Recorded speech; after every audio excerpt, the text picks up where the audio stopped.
there's this idea that people have a conscience.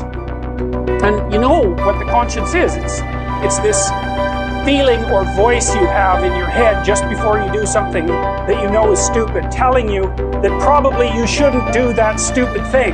You don't have to listen to it, strangely enough, but you go ahead and do it anyways, and then, of course, exactly what the conscience told you was going to happen inevitably happens, so that you feel even stupider about it than you would if it happened by accident. Because you know, I knew this was going to happen, I got a warning it was going to happen, and I went and did it anyways. And the funny thing too is that conscience operates within people, and we really don't understand what the hell that is. So you might say, well, what would happen if you abided by your conscience for 5 years, or for 10 years? What sort of position might you be in? What sort of family might you have? What sort of relationship might you be able to afford? And you would be bloody sure that a relationship that's forged on the basis of who you actually are is going to be a lot stronger and more welcome than one that's forged on the basis of who you aren't.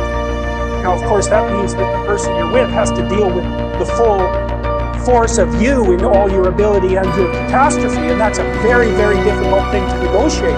But if you do negotiate it, well, at least you have something, you have somewhere solid to stand, and you have somewhere to live, you have a real life, and it's a great basis on which to bring children into the world, for example, because you can have an actual relationship with them instead of torturing them half to death, which is what happens in a tremendously large minority of cases. Well, it's more than that too, because, and this is what I'll close with, and this is why I wanted to introduce social nuisance ratings to you. You see, because it isn't merely that your fate depends on whether or not you get your act together and to what degree you decide that you're going to live out your own genuine being. It isn't only your fate, it's the fate of everyone that you're networked with.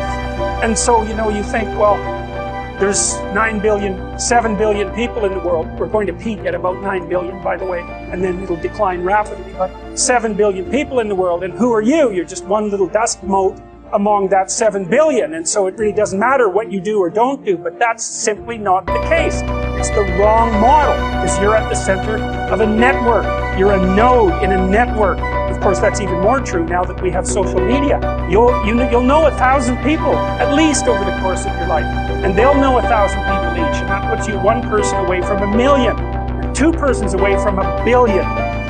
And so that's how you're connected, and the things you do, they're like dropping a stone in a pond.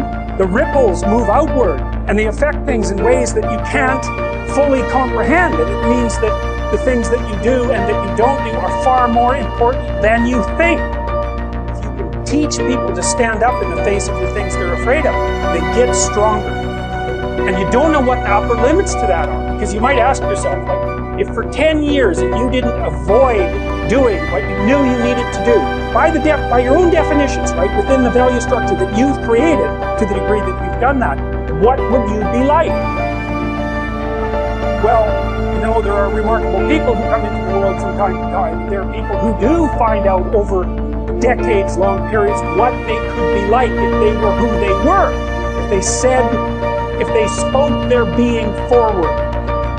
And they'd get stronger and stronger and stronger, and we don't know the limits to that. We do not know the limits to that.